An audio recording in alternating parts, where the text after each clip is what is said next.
Hello all and welcome back to the cottage. It has been a while since I made a video.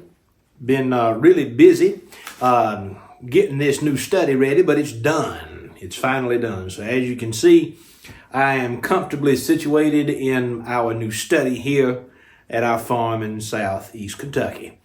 And so that's what we've been working on a great deal.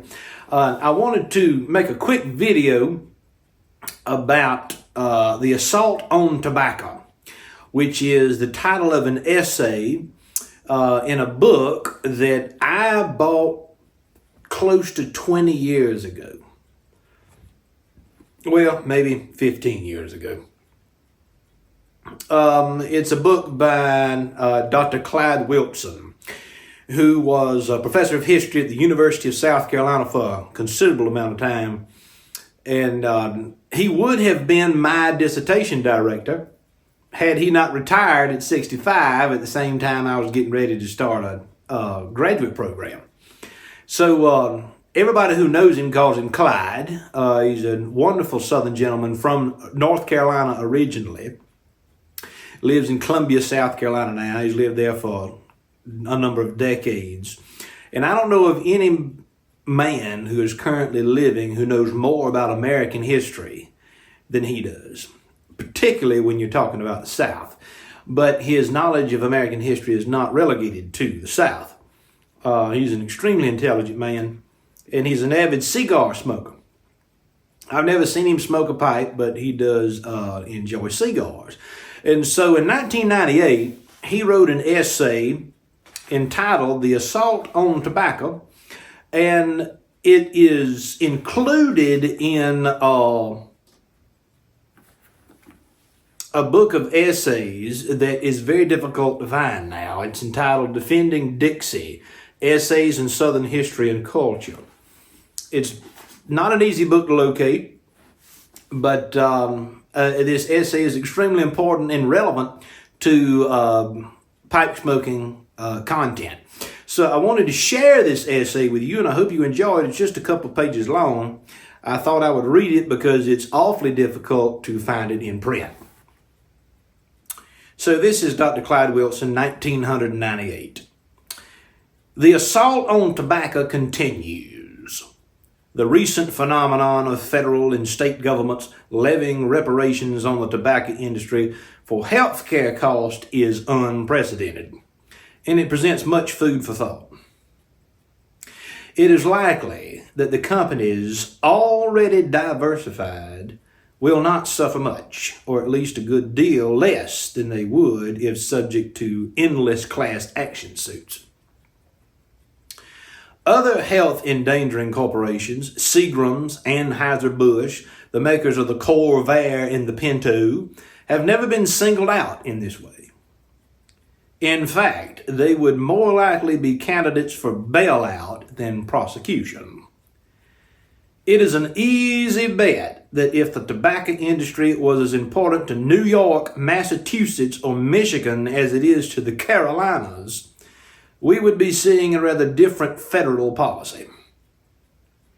South-hating, almost as old as American history, can always be called into play.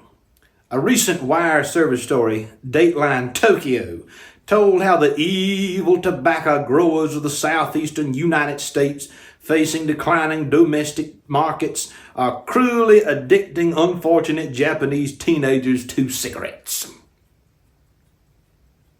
With all the talk of reparations these days, we ought to extend our thinking a little beyond the usual victim groups. The Indians, Native Americans, owe us for the damage tobacco has done. And of course, you have to realize that he is being sarcastic here.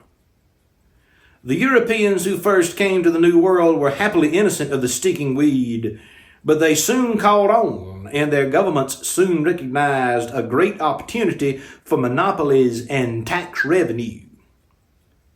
There were arguments all across Europe as to whether it was a good or a bad thing, that is, tobacco. But it was a major and ineradicable habit by the time the novelty died away. and tobacco quickly spread to the rest of the world. So the Native Americans, now flush with casino money, owe not only us poor white and black Americans, but the Europeans, the Chinese, and everyone else for having thrust this terrible addiction on us. Again, recognize this is Dr. Wilson being rather sarcastic. It's his writing style, which is rather attractive to me. There are other curious features. The government suing for the recovery of healthcare costs, for instance. The tacit assumption seems to be that government is the main provider of health care. Remember, this is 1998, before Obamacare, and long before we have the questions about national health care that we have in 2023.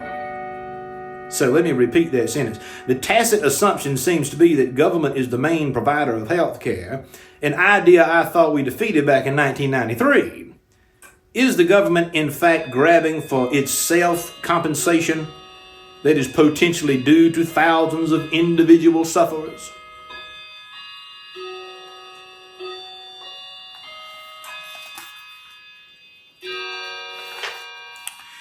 The tobacco saga also illustrates the sad ignorance of history that afflicts American bureaucrats and media. We ought to have a little more sympathy for tobacco. And Clyde says here, I confess to being descended from a long line of tobacco farmers, one of the most skilled and intensive forms of agricultural endeavor. And he's exactly right about that. Growing tobacco requires a massive amount of skill. Tobacco was the most important product of North America in the 18th century. It vastly aided the economic growth of America and was the mainstay of North Carolina, Virginia, and Maryland. Without tobacco, development would have been retarded, and the colonies would not have had the strength to fight a war of independence. Now, that's a pretty strong statement to make, but it is historically supported by evidence. Now, in South Carolina, it is a known fact that the rice industry, rice production, was the main agricultural product that pushed South Carolina as a colony into the forefront of transatlantic wealth. But when it comes to North Carolina and Virginia and Maryland, there is absolutely no doubt that tobacco historically was highly instrumental in the colonial economies of those particular places, and continued to be important to those places after the American Revolution, well into the 19th century, well into the 20th century, and only until recent decades has tobacco fallen out of favor among Southern farmers because of too much government intervention, in my particular opinion. So this is Clyde again. Possibly tobacco did not do our ancestors much harm, and may even have offered them considerable comfort in a world with fewer comforts and more dangers than ours, as it did the fighting men in World War II.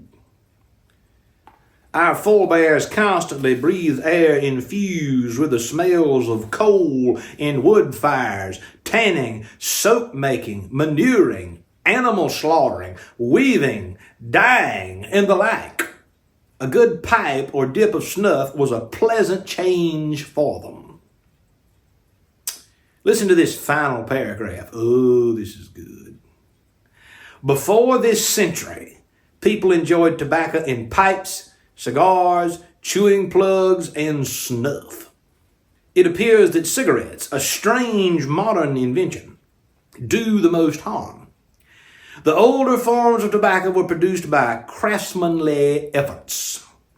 Craftsmanly efforts. The cigarette is a typical industrial product, mass-produced for the lowest common denominator.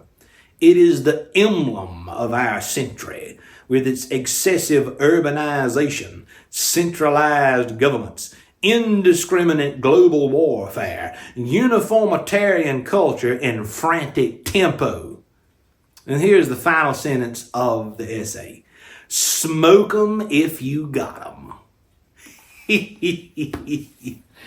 So, I just wanted to share that essay with you from Dr. Clyde Wilson, editor of the John C. Calhoun Papers, professor emeritus from the University of South Carolina's History Department, and a personal friend of mine.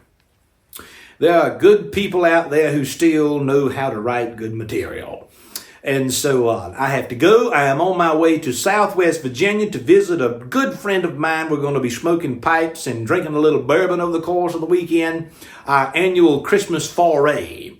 But ladies and gentlemen, thank you for spending a little time with me this afternoon. This is Alan Harrelson with the Pipe Cottage. Thank you for stopping by.